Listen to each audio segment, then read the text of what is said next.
I had been working on the album for 4 years. I didn't want to release anything that was mine just because I didn't feel like it was the right timing. I learned a lot from the last album, and I wanted to take what I've learned and turn it into something even better. And I'm glad I did, because this year, everything kind of just started pouring out of me. I started saying things in a way that I've never been able to articulate them before. So it was actually exactly when it needed to happen. Like I told you earlier, we shot the videos just a week ago, and that's really unheard of. What got you to a place where you could start to tell your truth? I've been in therapy for years. I've also taken breaks and gone places to recollect my thoughts and my emotions and my well-being. But I've always been pretty transparent about what I've gone through. I just choose how I'm going to do it, because it would be inauthentic for me to just not say what I felt in the beginning of the year or last year, or it just wouldn't seem real to me. Lose You to Love Me right here. Beautiful video. If you haven't seen it, you must go do it. All shot on iPhone. We're proud to play a part in that. Shouts to David Taylor and the whole crew. Yeah, it's a beautiful, honest piece of music. And I wonder what your relationship is like when you're writing a song like that, knowing that the kind of human being that you are, with the level of passion that you instill in your fan base, and also the level of attention that comes with that. If that ever affects your creative process, I know you try to block it out, but does it sneak itself in?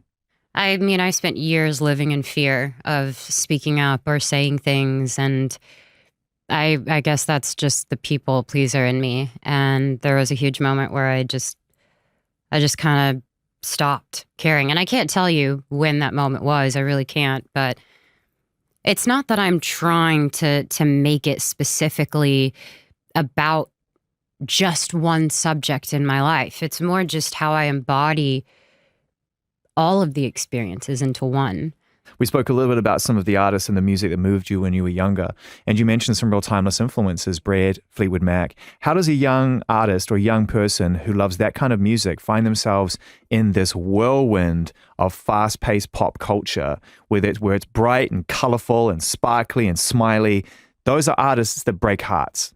My mom was in theater, and she just had this huge music library. I mean, from Ella Fitzgerald to Reba McEntire to, then again, going to Frank Sinatra, the Eagles, and all of that. My mom, Rolling Stones, she was very much... She's a song fan, huh? Oh, for sure. And I definitely get some of that from her. But then my dad was a DJ.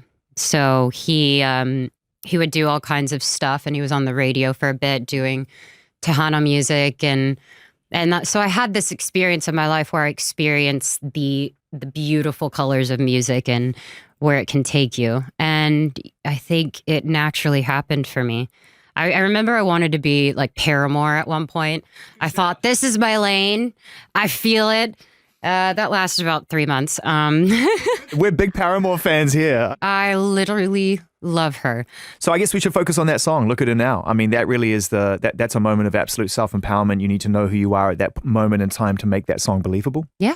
It just got weird. It just got really complicated. And I started noticing that my life just became a story, and it was entertainment. And I was just not okay with that, because it was real, and it was very real to me. That's the time I needed to just say, I'm not going to be a part of this anymore. How am I going to not be afraid to share what I feel just because I'm mad at what the world is doing? It's not really going to get me anywhere. And everything that I do is with good intention. I'm going to play you something right now, which I think is going to qualify that. No, this is good. So I'm going to take my mics down for the purposes of edit, and then we'll reflect in a second. But you know this voice. It's the best thing she's ever done. She came over, she played me the video. It's just, I'm so proud of her. She's been through so much. I've watched so much happen in her life and had a front row seat to so much. And I'm so proud of her. I'm really excited because when somebody has had great life experience, has had, really tough things they've had to go through, and they can process that and make art that's going to help other people, that's what kind of song this is. I'm stoked. Taylor. No, that was very sweet. Yeah. Yeah. You've known each other for a long time. Yeah, about 13 years. The challenge and the triumphs of sharing these things with friends. Right. I mean, without them, where do we go? I don't know. And I really don't. what kind of friend has she been to you through those times? Amazing. For sure. She was frustrated when I was frustrated. She was sad when I was sad. But more than anything, my friends stood by my side. When I think they visibly saw me in so much pain. And they didn't want it for me, but sorry. Oh, no, it's... They never stopped loving me. And I played her the song, and I played it with her mom and dad. And I showed her the video, and her mom and Taylor started crying. And it wasn't because the song was emotional. It was just because the first thing they said to me was, "We're so happy that you're here." Yeah. After seeing all of that, Yeah. this is such a cool moment. And that's a huge thing for me. So down to my friends back home, my family, my papa crying, saying, I hate that you went through what you went through. It breaks my heart, but I'm so proud of you. So this is real life stuff. So much of what you go through as a person ends up in these 3-4 minute songs. Yeah. And we forget the journey that takes you there and what it takes to get to a point where that piece of music matters to you enough to share it. Yeah. That's the topics I'm interested in. You know, I have another song that's strictly about vulnerability. And that was a version of me actually having fun with it. Saying I could be knocked down repeatedly, but I'm never gonna not be vulnerable. And, you know, I always say this, you know, one of the worst moments of my life ended up being the biggest blessing that I've ever had. I was set free. And I think even from stuff that I had been experiencing. Is it wrong for me to ask what that was? I mean, but here's the thing. It's not anything like we're going to dissect. It's more my life. It's more actually working since I was 7, being away from my family, moving from Texas to here, experiencing fame, being awkward because you're growing up. And I think I was scared of it, and I probably hated most of it.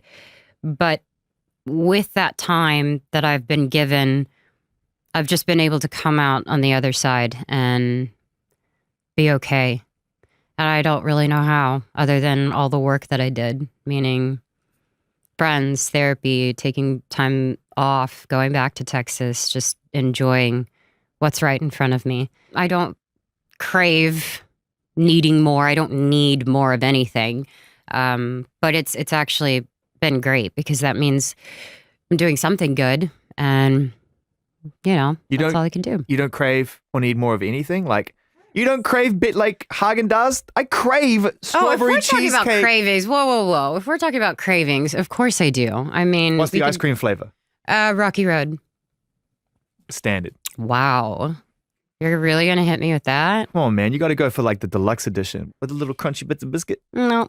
Because you can add brownies, and you can add whipped cream, and you can add all different types. Oh, you don't put whipped cream on your ice cream. I 100% do, and I'm not going to let you judge me for that. I'm judging.